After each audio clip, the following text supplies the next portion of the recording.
ಈ ಸರ್ಕಾರದಲ್ಲಿ ಕ್ಷೇತ್ರದ ಅಭಿವೃದ್ಧಿಗೆ ಅನುದಾನ ಸಿಗ್ತಿಲ್ಲ ಅನ್ನುವಂತ ಆರೋಪವನ್ನ ಬಹಳಷ್ಟು ಜನ ಶಾಸಕರು ಮಾಡಿದ್ದಾರೆ. ಈಗ ಆಡಳಿತ ಪಕ್ಷದ ಶಾಸಕರೇ ಈ ಆರೋಪವನ್ನು ಮಾಡ್ತಾ ಇರೋದು. KKRDB ಅನುದಾನದ ಹಂಚಿಕೆಯಲ್ಲಿ ಅನ್ಯಾಯ ಆಗಿದೆ ಅನ್ನೋ ಆರೋಪವನ್ನ ಸ್ವತಃ ಕಾಂಗ್ರೆಸ್ ಶಾಸಕರು ಮಾಡಿದ್ದಾರೆ.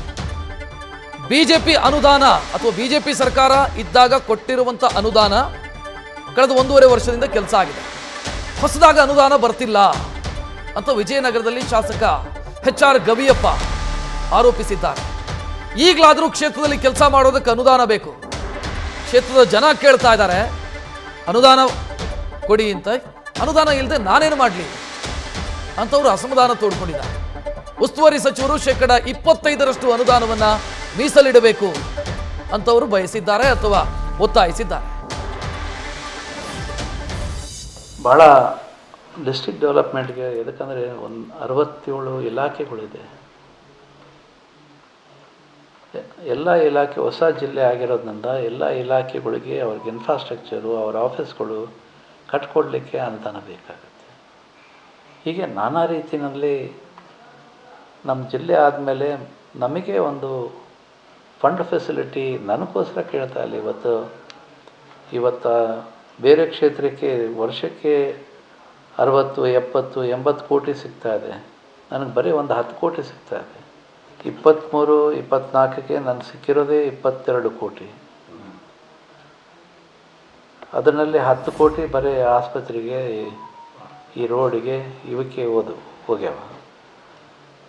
24, 25ನಲ್ಲಿ ನನಗೆ ಸಿಕ್ಕಿರೋದು 25 ಕೋಟಿ.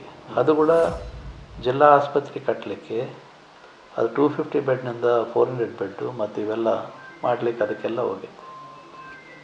ಇದು ಜಿಲ್ಲೆಗೆ ಖರ್ಚು ಮಾಡ್ತಾ ಇದ್ದೀನಾಗಲಿ, ಜಿಲ್ಲಾ ಆಸ್ಪತ್ರೆ ಖರ್ಚು ಮಾಡ್ತಾ ಇದ್ದಾರಾಗಲಿ, ನನ್ನ ಕ್ಷೇತ್ರದ ಜನಕ್ಕೆ ನನಗೆ ಹಣ ಇಲ್ದಂಗೆ ಆಗಿದೆ.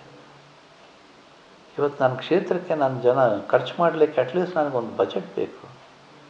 ಅಟ್ಲೀಸ್ಟ್ ನಾನು ಕೊಟ್ಟಿರೋದು ಎಲ್ಲ ಒಂದು 120 ಕೋಟಿನಲ್ಲಿ ಒಂದು 25% ಅಂದರೆ 30 ಕೋಟಿ ಜಿಲ್ಲಾಗೆ ತೆಗೆದಿಟ್ಟು ಜಿಲ್ಲಾ ಮಂತ್ರಿನೇ ಮಾಡಲಿ ಅದೆಲ್ಲ ಕೆಲಸಗಳು.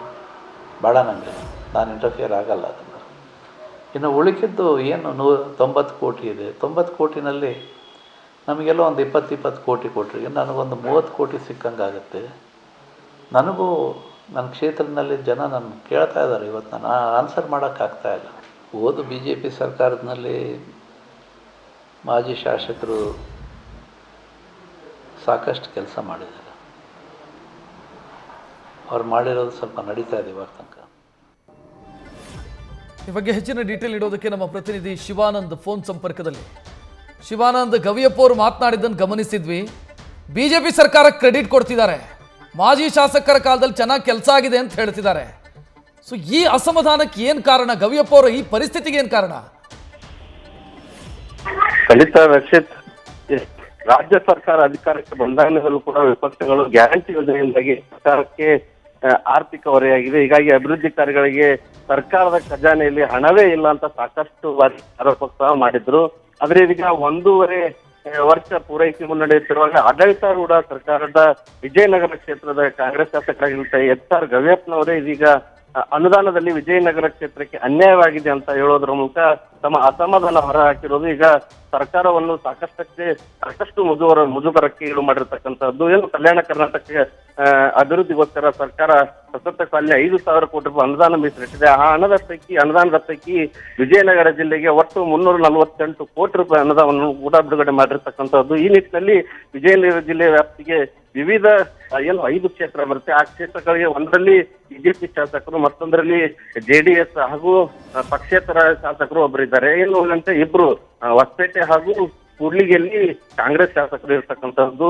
ಆದ್ರೆ ಈಗ ಹೊಸಪೇಟೆ ಕ್ಷೇತ್ರವನ್ನು ಹೊರತುಪಡಿಸಿದೆ ಇನ್ನು ಉಳಿದಂತೆ ಎಲ್ಲ ಕ್ಷೇತ್ರಗಳು ಕೂಡ 70 ಕೋಟಿ 80 ಕೋಟಿ ರೂಪಾಯಿ KKRDB ಅನುದಾನದಲ್ಲಿ ಹಂಚಿಕೆ ಆಗಿದೆ. ಆದ್ರೆ ಹೊಸಪೇಟೆ ವಿಜಯನಗರ ಕ್ಷೇತ್ರಕ್ಕೆ ಮಾತ್ರ ಅದರ 10% ಅಂದ್ರೆ 20 ಕೋಟಿ ರೂಪಾಯಿ ಮಾತ್ರ ನಮಗೆ ಬಿಡುಗಡೆ ಆಗಿರ್ತಕ್ಕಂಥದ್ದು. ಈ ಒಂದು ನಿಟ್ಟಿನಲ್ಲಿ ನಮಗೆ ಸಾಕಷ್ಟು ಅನ್ಯಾಯ ಆಗಿದೆ.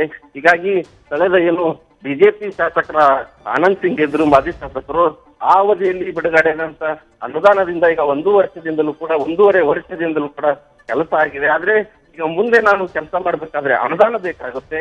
ನನಗೆ ಅನುದಾನ ಇಲ್ಲದೆ ಇರೋದ್ರಿಂದ ಈಗ ಸಾಕಷ್ಟು ಕ್ಷೇತ್ರದ ಜನರು ಕೂಡ ನನ್ನನ್ನ ಪ್ರಶ್ನೆ ಮಾಡ್ತಾ ಇದ್ದಾರೆ. ಅನುದಾನ ಇಲ್ಲದೆ ನಾ ಹೇಗೆ ಅನ್ನುವಂತ ಒಂದು ಅಸಮಾಧಾನವನ್ನ ಖುದ್ದು ಗವಿಯಪ್ಪನವರೇ ಹೊರ ಹಾಕಿದ್ದು ಇದೀಗ ಚರ್ಚೆಗೆ ಗ್ರಾಸ ಆಗಿರ್ತಕ್ಕಂಥದ್ದು ರಕ್ಷಿತ್. ಥ್ಯಾಂಕ್ ಯು ಶಿವಾನಂದ್ ಮಾಹಿತಿಗೆ. ನ್ಯೂಸ್ ಫಸ್ಟ್ ನಿರ್ಭೀತಿಯಿಂದ ನಿಮ್ಮ ಪರವಾಗಿ.